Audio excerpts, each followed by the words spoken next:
debemos preservarlos. Por eso necesitamos una Europa cada vez más unida. Por eso amenazas como la del Brexit nos han incomodado tanto, porque nos parece que debilitar el proyecto europeo es debilitar las posibilidades de una vida mejor para centenares de millones de personas. Entonces, el federalismo nos da otra cosa que a mí me gusta mucho, que es que no hay dos países federales iguales. El federalismo se ajusta a las necesidades de cada lugar, a su idiosincrasia y a su realidad política. Escribí este libro intentando explicar todo esto y dar alguna respuesta. Y les diré, pequeña vanidad de autor, que el libro tiene 2 años y todavía se puede leer. No crean, no es fácil. En una política que se mueve tanto y zigzaguea tanto, en una realidad que ha ido cambiando tan rápidamente en los últimos 2 años, todavía leer algo y decir, hombre, pues mira, todavía se aguanta, no es fácil. Y yo creo que el libro aguanta. ¿España debería ser un Estado federal? Yo creo que sí. Pero también digo, como antes que federalista, incluso antes que socialista, soy demócrata, sé que la evolución que deba tener España deberá ser fruto de un acuerdo muy amplio en el que estemos una mayoría muy amplia de ciudadanos. Nadie vamos a convencer por la fuerza a otro de que adopte unas ideas en las que no confíe o que piense que no son buenas. ¿Qué es el federalismo? Bueno, un poeta catalán, abuelo de un presidente de la Generalitat que se llamaba Joan Maragall, definió el federalismo como unión y libertad. Las dos cosas, que la verdad es la idea que yo siempre he defendido. Más modernamente se ha dicho pues, que el federalismo es autogobierno y gobierno compartido. Ciertamente. A mí lo que me gusta más del federalismo es su idea de fraternidad. La consideración de que todas las personas tienen los mismos derechos y son nuestros hermanos. Y que cuantos más hermanos consigamos reunir en un sistema político común, más capaces seremos de transformar la realidad y de garantizar nuestro progreso colectivo. ¿Por qué soy yo federalista? Bueno, a veces he dicho y se ha interpretado mal que yo conocí el federalismo antes que el socialismo, pero debo decir que es así. Yo fui a aprender inglés al Reino Unido, a Inglaterra para ser más precisos, a Londres para ser más precisos, y como no pagaba clases particulares me dijeron, mira, ¿sabes qué puedes hacer? Te vas a un rincón de Hyde Park, que es uno de los grandes parques de Londres, donde hay la tradición de que se suben a una caja la gente más variopinta defendiendo sus ideas. Y mientras no toquen suelo, pueden decir lo que quieren. Y yo lo noté tan raro que fui a verlo. Y el primer día que fui, y les advierto que a partir de entonces repetí bastante, vi a un señor adorable, mayor, con barba blanca, como un Marx pero más luminoso, que de repente tenía un cartel que se había hecho de la mano que ponía For a World Federal Government, por un gobierno federal mundial. Yo, World, sabía lo que era, Government también, pero federal no. Entonces yo en aquella época era muy aplicado, saqué mi libretita y apunté federal, vamos a ver lo que es. Claro, aquí teníamos en aquella época una asignatura que se llamaba Formación del Espíritu Nacional, que no permitía, no proporcionaba muchos instrumentos de conocimiento. Entonces, cuando llegué a casa de la familia en la que me alojaba, fui a mi diccionario, muy contento. Y federal, hostia, ya me chocó un poco que una cosa se llamara igual en inglés y en castellano. En catalán también. Y en francés también. Afortunadamente, a la vuelta a Barcelona, mi abuelo tenía una enciclopedia, la Espasa, y allí sí. Allí me puse las botas, me zambullí en una realidad maravillosa de gentes diversas que eran capaces de ponerse de acuerdo en lo fundamental y organizar políticamente un sistema democrático y de convivencia. Y yo, desde entonces, federal. Luego es verdad que además conocí el socialismo, esa idea de que podemos hacer una sociedad más justa, perdónenme que a veces me pierdo en las anécdotas, pero en el PSC tenemos un grupo de cristianos y un día les dirigí una charla y quería explicarles pues, el concepto básico de socialismo, que es una cita de Marx, que es aquella de cada cual según sus posibilidades, a cada cual según sus necesidades. Pero oigan, con esto del Google y de la Wikipedia y todo esto, encontré que la cita no era de Marx, sino de los Hechos de los Apóstoles. Con lo cual, para aquella intervención frente a los compañeros y compañeras de convicciones católicas, pues me quedó bordado. Y por lo tanto, entre el federal y esa idea de hacer una sociedad de justicia social, yo me sentí pertrechado para afiliarme a un partido y efectivamente lo hice a uno que ya no existe, que era el Partido Socialista Popular de Tierno Galván. Como me dice un amigo, saben ustedes, o quizá no, que el símbolo del Partido Socialista Popular era una paloma con un puño. Entonces los que les querían tomar el pelo en aquella época decían que era la paloma puñetera. Pues yo me afilié al partido de la paloma puñetera, armado de esa idea federal y de justicia social. En general, el federalismo se ha aplicado en lugares muy diversos, en los que existen diferencias de la gente. Claro, España es un lugar diverso, amigos. Si resulta que en España el 40% de la población vive en comunidades que tienen más de una lengua oficial. Bueno, de hecho, he descubierto una cosa que yo no sabía. Yo toda la vida había hablado del bable, pero veo que aquí utilizan más la expresión asturiano y descubrí otra modalidad lingüística de esta tierra, que es el leonaviego. La existencia de variedades lingüísticas, de idiomas, de dialectos distintos, ¿va a ser un motivo de división? ¿O al revés, vamos a hacer un motivo de unión, de diversidad y de aprecio a la variedad? Para quedar bien, y como venía aquí, me leí el discurso de investidura del nuevo presidente y vi que hablaba de eso, y que incluso habló, que parece que no era mucha tradición, una parte de su intervención usando el asturiano. España es un país muy diverso, y si vemos cómo está organizado, tenemos sistemas fiscales distintos. Policías, las que ustedes quieran. Todo el mundo conoce el Cuerpo Nacional de Policía y la Guardia Civil, pero en Cataluña la principal garantía de nuestra seguridad son los Mossos d'Esquadra. No sé si sabrán, en Cataluña gestionamos desde la autonomía las prisiones. Por lo tanto, diversidad, la que ustedes quieran. ¿Esa diversidad nos empobrece o nos enriquece? Cuando yo estaba en Moncloa trabajando, vi que nos gastábamos lo que yo entonces consideraba un fortunón en el Parque de Doñana para salvar determinadas especies, porque se apreciaba la biodiversidad. Pues la biodiversidad humana de nuestro país es enorme. No vamos a dedicar parte de nuestros esfuerzos a preservarla y hacer de esa diversidad no un factor de división, sino de riqueza y de orgullo colectivo. Y eso es lo que a mí me ha llevado siempre a defender el federalismo. Se ha dicho a veces que el federalismo es una cosa de catalanes. Miren, no es verdad. Ha habido en España muchos federalistas que no eran catalanes.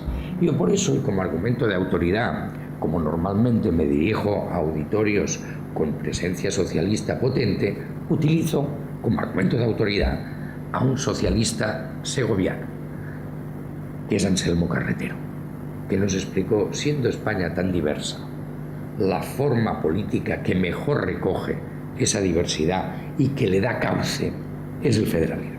Y decía cosas muy curiosas Anselmo Carretero. Por cierto, remarco lo de segoviano, porque todo el mundo lo hace leonés, pero no, segoviano.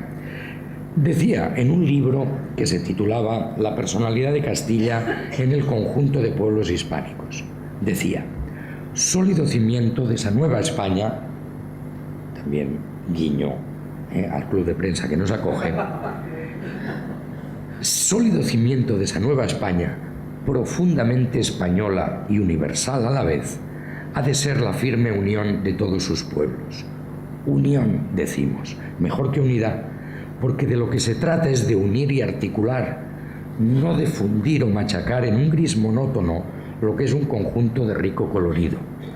Unión de unidades, como decía un nacionalista vasco que era Irujo, no la empequeñecida España una, que no es España, por lo menos no sería una España consecuente con su natural condición y desarrollo histórico, sino las Españas unidas, la Comunidad Unión Ibérica, que sí será una patria cabalmente española, de todos sus hombres y de todos sus pueblos, sin excluir a Portugal.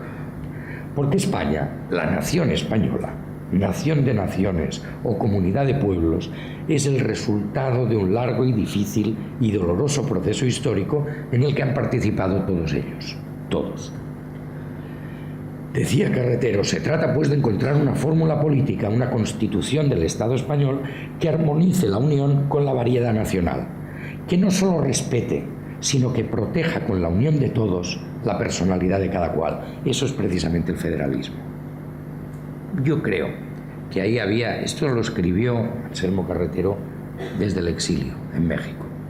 Era un hombre al que le dolía su país, que había tenido que abandonar, que le dolía las tensiones que habían desgarrado la España de entonces, una de las cuales era precisamente esa tensión territorial. Por si todavía no les he convencido, voy a darles lo que es para mí el argumento de autoridad máxima.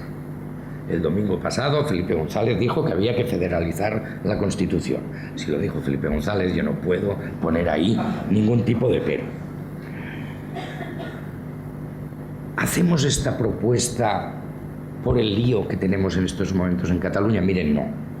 Los socialistas tenemos la suerte de tener pues, una trayectoria muy antigua y nuestra propuesta federal por antonomasia se adoptó el año 2013 en Granada, con una famosa Declaración de Granada. Y por lo tanto, nosotros creemos que la idea federal no es una solución a un problema particular y concreto, sino la mejor interpretación de lo que debe ser el presente y el futuro de España. Un futuro para todos, que supere efectivamente la división que ha creado el independentismo, que recupere el tiempo y las energías perdidas y que pueda unir a catalanes y españoles en objetivos comunes, compartidos. ¿Cuáles pueden ser? Miren, todas las comunidades autónomas están pidiendo fortalecer sus capacidades de autogobierno, mejorar su financiación, tener cauces de participación en las grandes decisiones del Estado que nos afectan. Queremos también que se reconozca mejor la diversidad en España, que podamos impulsar más eficazmente el progreso económico, la justicia social, la sostenibilidad, el equilibrio entre los territorios. El federalismo da o intenta dar respuesta a todas esas cuestiones. Y yo les decía, es verdad que envidio el sentimiento asturiano y asturianista, precisamente por esa dimensión generosa y fraternal. Y precisamente, seguramente por eso, no se ha de afirmar cada día, porque es el ser de la gente. ¿Saben una cosa que me ha sorprendido paseando por Oviedo? Aparte de la fiesta que se está preparando y que intentaré que puedan todavía participar en ella, las pocas banderas que hay en los balcones. Porque ahora uno viene o de Barcelona o de Madrid, donde parece que se esté dirimiendo un partido de fútbol, con ver cuántas banderas de uno u otro color están en los balcones. Quien se siente orgulloso y seguro de su identidad y quiere compartirla con los demás, no necesita tanto postureo, perdonen la expresión. Y eso, pues esa envidia que siento en Asturias, me gustaría poderla expandir y hacer que enraizase en otros lugares. Pero es verdad, los socialistas catalanes somos catalanistas, nos encanta nuestra bandera, que puede rivalizar en antigüedad a la asturiana y en belleza, en fin, para gustos, colores, y ahí quede. Nosotros nos sentimos orgullosos de tener un patrimonio lingüístico y cultural que coincide en algunas cosas con el del resto de España, pero que tiene elementos que la identifican y que son distintos. Y los catalanistas no queremos renunciar a nada. No queremos renunciar a Joan Maragall, pero tampoco a García Lorca. Nosotros nos sentimos, sí, hijos de Picasso y de Miró, y de Tapies, pero también de Goya y de Sorolla y de Velázquez. Y por lo tanto, de esa diversidad creemos que nos enriquecemos, y quien quisiera amputar alguna de esas dimensiones estaría dando un pésimo servicio a la ciudadanía a la que quiere servir. Entonces, nosotros, ¿qué pedimos a la sociedad catalana en primer lugar? Reconciliación. Que sepamos todos el dolor que ha causado un proceso a unos y otros. Que seamos capaces de superarlo buscando aquello que une. Y les he de decir, ahora me sale un poco el primer secretario que también soy, me gustó mucho, después de las elecciones municipales, poder fomentar acuerdos muy transversales en los partidos. Que no fueran solo un acuerdo de quien es independentista con quien es independentista y de quien no lo es con quien no lo es, sino poner por delante el mejor servicio a la ciudadanía y decir, para el ayuntamiento estos temas no nos interesan, no nos competen, vamos a trabajar por hacer ciudades y pueblos mejores. Y hemos hecho unos acuerdos que, en fin, que han sorprendido a muchos, que algunos han criticado. ¿Cómo se puede usted poner de acuerdo con un independentista? Bueno, si es para hacer un alcalde socialista o un presidente de diputación socialista, no me parece mal asunto, pero lo importante es el contenido de esos acuerdos. Y nosotros estamos convencidos que a la sociedad catalana le interesa menos bloques, más transversalidad, más capacidad de acuerdo y acuerdos que sobre todo redunden en el bienestar de nuestra gente. Recuperar ese consenso y ese tiempo perdido no va a ser fácil.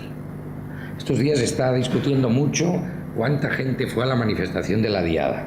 Miren, todos sabemos que cuesta mucho afinar el número de participantes en una manifestación, pero hay que recordar que la democracia se basa en contar votos, no manifestantes. Y que en Cataluña, como les decía, pues hay 2 millones de personas que han votado a partidos independentistas que quizá este año no se han sentido tan motivados como otros, pero que su sentimiento y su pensamiento es el que es. Y por lo tanto, nosotros queremos dirigirnos a esos compatriotas y decirles, respetamos vuestro sentimiento, respetamos vuestro planteamiento, pero queremos ofreceros una solución a nuestro entender mejor, porque no solo será para 2 millones, sino será para 5 o para 6 millones de personas. Y esa es nuestra labor. ¿Por qué esos 2 millones han llegado a ser 2 millones? Aquí las razones pueden ser muchas y algunas vienen de antiguo. Es verdad que esto que llamamos nacionalismo, identidad, existe casi desde el inicio de los tiempos. Por desgracia, demasiado a menudo ha ensangrentado el suelo europeo. El nacionalismo, me acuerdo de una frase tremenda y certera de François Mitterrand en el Parlamento Europeo cuando dijo: el nacionalismo es la guerra. Porque efectivamente, si tú solo quieres hacer valer tu identidad e imponerla sobre la de otros, el conflicto está servido. Y por lo tanto, nosotros lo que queremos es que los sentimientos de identidad distintos nunca lleven al conflicto, sino que lleven al respeto. Alguien dirá que esto es ingenuidad, que eso es idealismo. ¿Por qué no somos ingenuos? Si lo ingenuo es lo urgente, es lo necesario, es lo que nos resuelve la vida.